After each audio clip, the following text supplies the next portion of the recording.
இப்போ நம்ம பார்க்க வேண்டிய மாடு ஒரு கரிஞ்சவலைங்கிறது இதுதான். இந்த மாட்டோட சிறப்பு தான் கரிஞ்சவலைனாலும் மாடு ஈனதுக்கு எப்படி ஒரு 20 நாள் பிடிக்கும். 20 நாள் பிடிச்சாலும் மாடு இது எந்த கிலோமீட்டருக்கு செட் ஆகும். 6 பல்லு 2ஆம் நெத்து கிடையாது. கரிஞ்சவலையில் இதுதான் கரிஞ்சவலை. இந்த கரிஞ்சவலை மாடு வந்து இப்படி டைப்பான மாடு வந்து அதிக கறவைத்தரை இருக்கும்.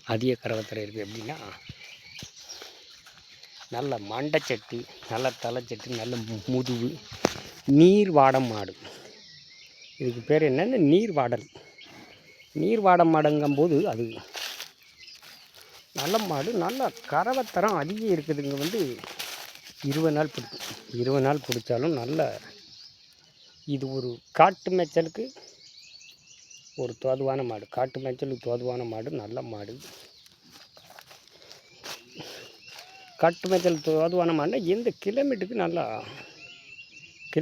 நல்லா அது. ஏன் இதில் கிலோமீட்டர் செட் ஆகும்னா இந்த மாட்டோட எதிர்ப்பு சக்தி அதிகம். நாட்டு மாட்டில் சிமிழில் எதிர்ப்பு சக்தி அதிகம் மாதிரி இதுக்கு அந்த முதுகு அந்த தண்டு வடத்தில் அந்த எதிர்ப்பு சக்தி அதிகம் இருக்கும். இந்த கிராஸ் மாட்டுறது இந்த தண்டு வடத்தில் அந்த சூரியனோட கதிர்வீச்சில் தாங்கும் சக்தி உண்டு. அதான் இந்த கிராஸ் மாடு கிலோமீட்டர் தாங்குங்கிறதுக்கு அதுதான். இது நல்லா கிலோமீட்டர் தாங்கும். நல்ல ஒரு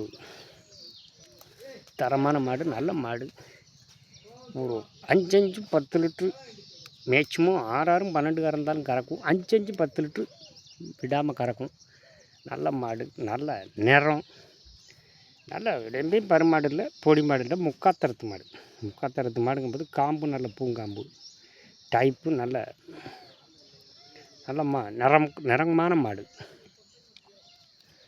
இன்னும் ஒரு 6 ஈத்து ஒரு 8 ஈத்து மேக்சிமம் நல்லா ஈனுச்சுன்னா ஒரு 8 ஈத்து ஈனும்.